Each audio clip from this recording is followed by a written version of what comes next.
Hello and welcome back to my channel. My name is Adriana, and this is a space where I love to share recipes with you that I love. Today I want to share with you a very traditional and very easy recipe to make, that of tamal de frijoles or a black bean tamal.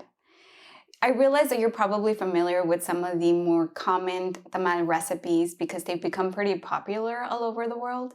But the truth is that there's actually dozens of different recipes for tamales all over Mexico. They vary from region to region and of course from family to family, with everyone adding their own little touch to them.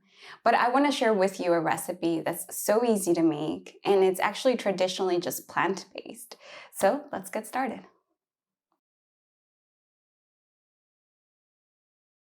For our ingredients, we're going to need 420 grams of corn masa. It's about 70 grams per tamal. And if you're using masa harina and you need some help on how to hydrate it, I'll link it down below on my tortillas episode. It will show you how. 2 teaspoons of baking powder, 1/8 of a teaspoon of baking soda, 1 teaspoon of sea salt, and 1 tablespoon of mixed spices, which is garlic, onion, oregano, and cumin, all put together in equal parts. 6 corn husks. What I've done is I've washed them thoroughly and hydrated them in boiling water for about 30 minutes. 1/3 cup of avocado oil and 1/4 cup of vegetable stock.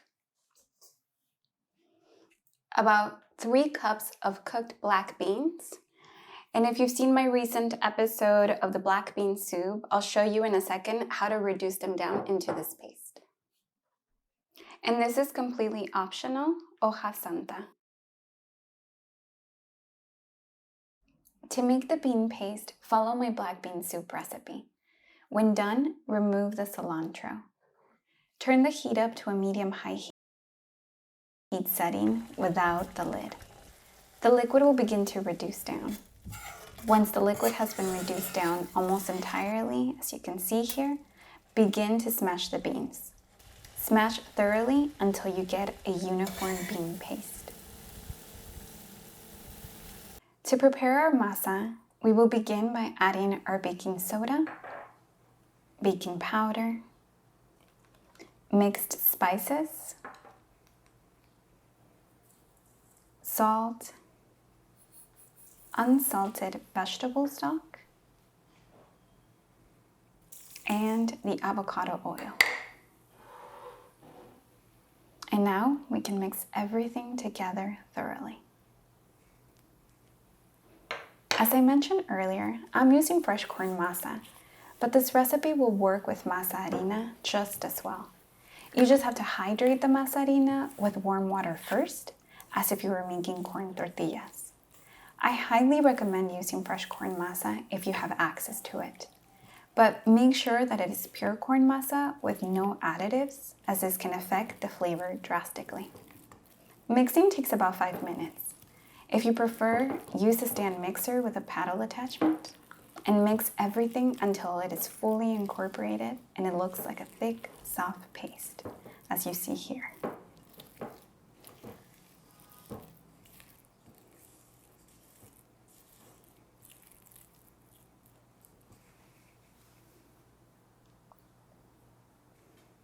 To assemble the tamales, start by adding masa to the bottom of your corn husk.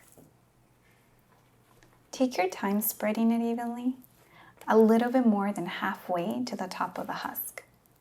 You don't need too much masa, only enough to cover the husk evenly. Then add a spoonful of beans to the middle of the husk and a small strip of hoja santa, which is optional. Wrap the corn husk and fold the bottom as such. Repeat with the rest of the husks.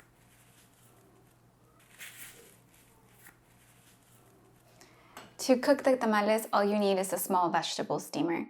This recipe is only for 6 tamales, so any vegetable steamer that you have at home will work, such as this type of steamer basket, or I am using a bamboo steamer that I really like. It's 2 tiers, so it's just perfect for 6 tamales.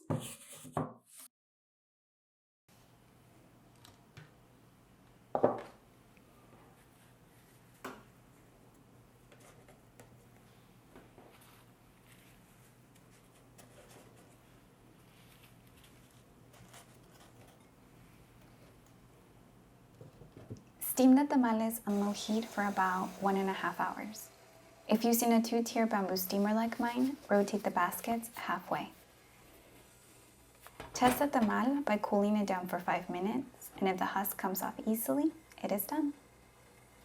This tamal is delicious just as is, but I really think to bring out the flavors, you can pair it off with a couple of things to elevate the dish. The first one is a simple pico de gallo. It's just tomato, onion, cilantro, lime juice, and a little bit of sea salt all put together. The second ingredient is a raw green salsa. And lastly, my vegan crema or vegan sour cream. I've done videos on this raw salsa and this vegan crema before, so I'll link those down below. So there you have it, my version of a black bean tamal, a plant-based recipe that's super traditional and extremely easy to make. Buen provecho.